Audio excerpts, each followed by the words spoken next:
বর্ধমানের বড়নীলপুরে ভয়াবহ আগুন, দ্রুত ঘটনাস্থলে দমকল। শনিবার দুপুরে বর্ধমান শহরের বড়নীলপুর মোড় এলাকায় একটি পরিত্যক্ত জঙ্গলে হঠাৎই ভয়াবহ অগ্নিকাণ্ডের ঘটনা ঘটে। মুহূর্তের মধ্যে আগুনের শিখা চারপাশে ছড়িয়ে পড়ে, যা দেখে স্থানীয় বাসিন্দারা আতঙ্কিত হয়ে পড়েন। আগুনের তীব্রতা বাড়তে থাকায় দ্রুত খবর দেওয়া হয় দমকল বিভাগে। খবর পেয়ে দমকলের একটি ইঞ্জিন ঘটনাস্থলে পৌঁছায় এবং দীর্ঘ চেষ্টার পর আগুন নিয়ন্ত্রণে আনে। যদিও এই অগ্নিকাণ্ডে বড় কোনো ক্ষয়ক্ষতির খবর মেলেনি, তবে আগুন লাগার কারণ নিয়ে একাধিক সন্দেহ প্রকাশ করা হচ্ছে। স্থানীয়দের মতে, এলাকায় থাকা একটি ডাস্টবিনে কেউ আগুন লাগানোর ফলেই তা দ্রুত জঙ্গলে ছড়িয়ে পড়ে। অগ্নিকাণ্ডের কারণ খতিয়ে দেখতে প্রশাসনের তরফে তদন্ত শুরু হয়েছে। পাশাপাশি স্থানীয় বাসিন্দাদের সতর্ক থাকার পরামর্শ দেওয়া হয়েছে, যাতে ভবিষ্যতে এ ধরনের ঘটনা এড়ানো যায়। ব্যুরো রিপোর্ট, আমাদের টিভি।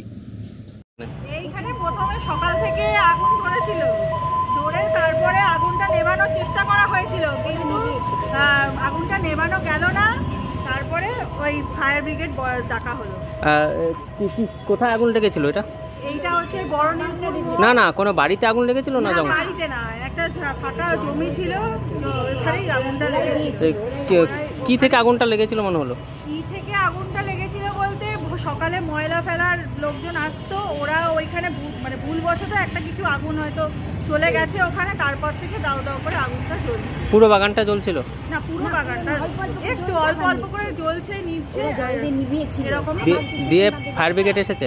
হ্যাঁ, ফায়ার ব্রিগেড এসেছে, ওনারা সঙ্গে সঙ্গে সদ্য মানে কন্ট্যাক্ট করে খুব তাড়াতাড়ি